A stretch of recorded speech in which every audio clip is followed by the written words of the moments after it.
ಅಂದು ನನ್ನ ಕೆನ್ನೆಗೆ ಹೊಡೆದು ಬಲತ್ಕರಿಸಲು ಬಂದ ನಿನ್ನ ಅತ್ತಿಗೆಯನ್ನು ಬಿಡಿಸಿಕೊಂಡು ಹೋದೆಯಲ್ಲವೇ?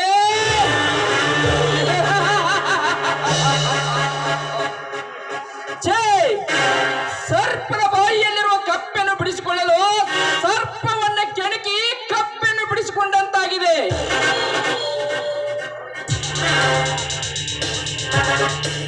ಸಾವಿತ್ರಿ, ನೋಡುತ್ತಿರು, ಸಿರಿತನವಿದೆ ಎಂದು ಸೊಕ್ಕಿನಿಂದ ಮೆರೆತಿರುವ ನಿಮ್ಮ ಮನೆತನ ಕಿಕ್ಕುವೆ ನಾ ಬೆಂಕಿಯ ಜ್ವಾಲೆ. ಆ ಜ್ವಾಲೆ ಊರಿದಂತೆ ನಿಮ್ಮ ಮನೆಯಲ್ಲಿ ಶಿವ ತಾಂಡ ನೃತ್ಯ ಆರಂಭವಾಗಿ ಬೇಗನೆ ಪ್ರಳಯವಾಗುವುದು.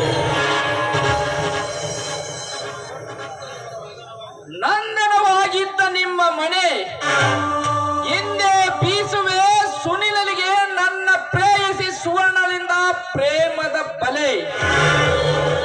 ಆ ಬಲೆಯಲ್ಲಿ ಚಿತ್ರ ವಿಚಿತ್ರವಾಗಿ ಸೂರ್ಯಗೊಂಡ ನೀರಿನಂತೆ ತೇಲಿದಾಗ ಆಗ ರಾಮಚ್ಚನ ಮನೆ ಆಶಾ ಗೋಪುರ ತೇಲಿ ಹೋಗುವುದು.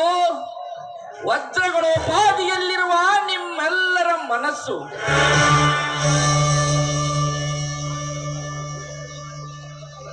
ಶ್ರೀಕೃಷ್ಣನಂತೆ ನಿಮ್ಮಣ್ಣ ತಮ್ಮಂದಿರ ವಿನಾಶಕ್ಕೆ. ಶ್ರೀಕೃಷ್ಣನು ಧರ್ಮವನ್ನು ನೆಲೆಸುವುದಕ್ಕಾಗಿ ಅವತರಿಸಿದ. ಆದರೆ ಈ ಜಗನ್ನಾಥ ಆಗಲ್ಲ. ನಿಮ್ಮೆಲ್ಲರ ಸರ್ವನಾಶಕ್ಕೆ ನಿಮ್ಮ ಮನೆತನದಲ್ಲಿ ಅವತರಿಸುವೆ. ಆಗ ಸಾವಿತ್ರಿ ಅವಳೆನ್ನ ದಾಸಿ, ನನಗೆ ಬೇಕಾದಾಗ ಕಾಮ ತೀರಿಸಿಕೊಳ್ಳುವ ವೇಶ್ಯೆ. ಸುವರ್ಣ ಬರುವ ವೇಳೆಯಾಗಿದೆ. ಈಗಿನಿಂದಲೇ ಬೋಧಿಸುವೆ ಭಗವದ್ಗೀತೆಯನ್ನು.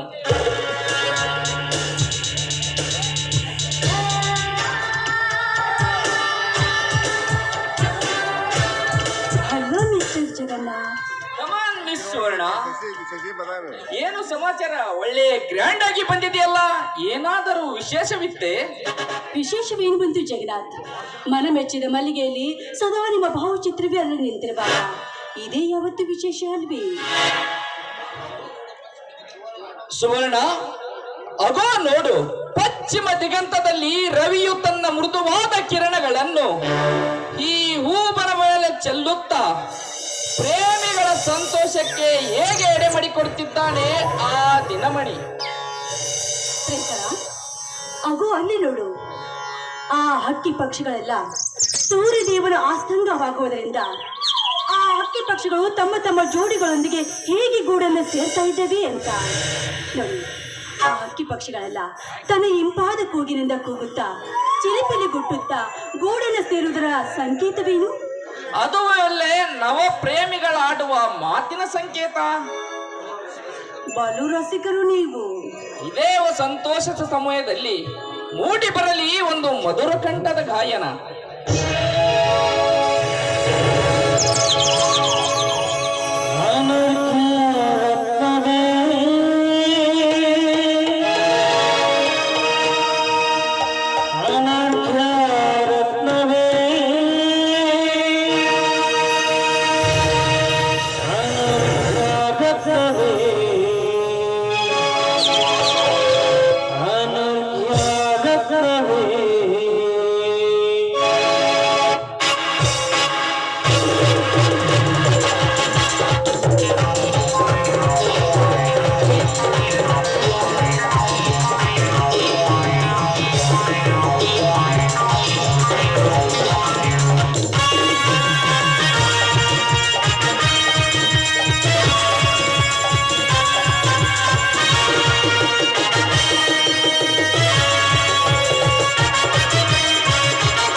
ಮಂದಾರ ಪುಷ್ಪವೇ ಮಂದಾರ ಪುಷ್ಪವೇ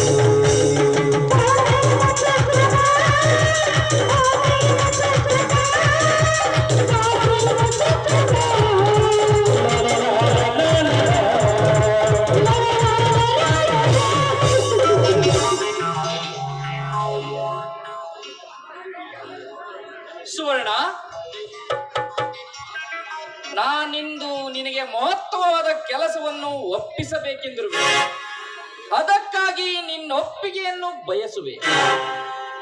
ನೋಡಿ ಡಿಯರ್, ನನ್ನ ಜೀವನವನ್ನೇ ನಿಮ್ಮಲ್ಲಿ ಲೀಲವಾಗಿರಿಸಿದೆ. ನಿಮ್ಮ ಚರಣದಾಸೆಯಾಗಿ ಬಾಳುವ ಆಸೆ ಉಳ್ಳ ನಾನು ನೀವು ಯಾವ ಕೆಲಸ ಕೊಟ್ಟರು ಮನಪೂರ್ವಕವಾಗಿ ಮಾಡ್ತೀನಿ. ಅದರಂತೆ ವಚನ ಕೊಡುವೆಯಾ? ಯಾಕ್ರಿ, ನನ್ನ ಮೇಲೆ ಇನ್ನೂ ಸಂಶಯನಾ? ತೆಗೆದುಕೊಳ್ಳಿ ನನ್ನ ವಚನ. ನೋಡು ಸುವರ್ಣ, ಇಂದಿನಿಂದ ನೀನು ಸಾವುಕಾರ ಸುನಿಲನ ಸತಿಯಾಗಿ ಬಾಳುವುದಕ್ಕಾಗಿ ನೀವಿಬ್ಬರು ನವ ಪ್ರೇಮಿಗಳಾಗಬೇಕು. ಜಗನ್ನಾಥ್, ಇದನ್ನೇನು ಹೇಳ್ತಾ ಇದ್ದೀರಾ ನೀವು? ನಿಮ್ಮನ್ನ ನಂಬಿ ನಿಮಗೋಸ್ಕರ ನನ್ನ ಪ್ರಾಣವನ್ನೇ ಮೀಸಲಾಗಿಟ್ಟು ನಿಮ್ಮ ಕೈಯಾರೆ ಮಾಂಗಲ್ಯವನ್ನು ಧರಿಸಿಕೊಂಡು ಪತಿವತೆ ಸುರಮನಾಗಿ ನಿಮ್ಮ ಪಾದದಡಿಯಲ್ಲಿ ಸಾವನ್ನಪ್ಪಬೇಕು ಅನ್ಕೊಂಡಿದ್ದೆ. ಇದು ಯಾವ ಕಟ್ಟಳ ಗೆರೆ ಹಾಕಿದ್ರೆ ಇಲ್ಲರೇ, ಇದು ಖಂಡಿತವಾಗಿ ನನಗೆ ಸಾಧ್ಯವಿಲ್ಲ.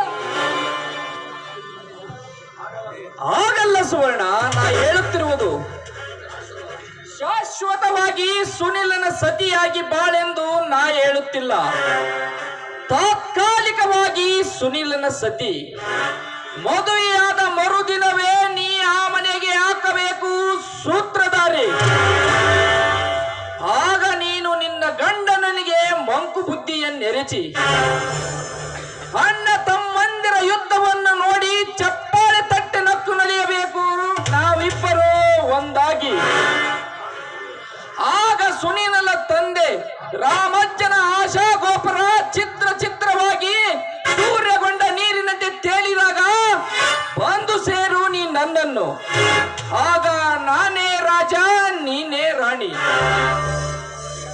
ಅಲ್ಲ ಡಿಯರ್, ಆ ಮನೆಯನ್ನು ಪಡೆಯುವುದರಿಂದ ನಿಮಗಾಗುವ ಲಾಭವಾದ್ರೂ ಏನು? ಲಾಭ ಚಲವೇ ನನ್ನ ಲಾಭ. ಬರೀ ಛಲ ತೀರ್ಸ್ಕೊಳ್ಳೋದಕ್ಕೋಸ್ಕರ ನನ್ನ ನಿಮ್ಮ ಪ್ರೇಮ ನಿಂತ ನೀರಾಗ್ಬೇಕಾ? ಚೀ ಉಚ್ಚಿ, ಹಾಗೆಂದು ಯಾರು ಹೇಳಿದರು?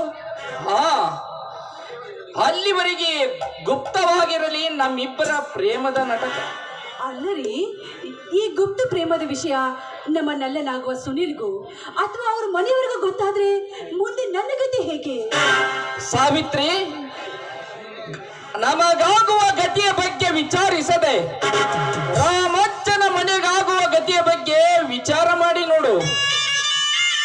ಅಂದ್ರೆ ಸುವರ್ಣ, ಇಂದಿನಿಂದ ನೀನು ತಂಗಿ, ನಾನು ಅಣ್ಣ.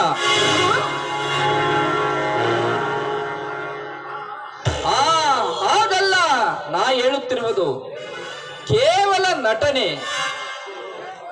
ಹಾಗೋ ನೋಡು ಸುವರ್ಣ, ಬಾಯಾರಿಕೆಯಾಗಿ ನಾಗಾಲೋಟದಿಂದ ಓಡಿ ಬಂದ ಕುದುರೆಯಂತೆ ಸುನಿಲ ಇತ್ತ ಕಡೆ ಬರುತ್ತಿದ್ದಾನೆ. ಶುರುವಾಗಲಿ ಇಂದಿನಿಂದಲೇ ನಿನ್ನ ಪ್ರಥಮ ಪ್ರೇಮದ ನಟನೆ. ಹಾಗೆ ಆಗ್ಲಿ, ನಿಮ್ಮನ್ನೇ ನಂಬಿದ್ದೀನಿ. ಹಾಲಲ್ಲಾದ್ರೂ ಹಾಕಿ, ನೀರಲ್ಲಾದ್ರೂ ಹಾಕಿ. ನಂಬಿದವರಿಗೆ ಇಂಪು ಕೊಡುವುದೇ ಈ ಜಗನ್ನಾಥನ ಹುಟ್ಟುಗುಣದ ಅಭ್ಯಾಸ. ಅಲ್ಲೋ ಜಗನ್ನಾಥ್, ಏಕೆ ವಿದ್ಯಾಭ್ಯಾಸದ ವಿಷಯವನ್ನೇ ಪ್ರಸ್ತಾಪಿಸುತ್ತಿರುವೆಯಲ್ಲ?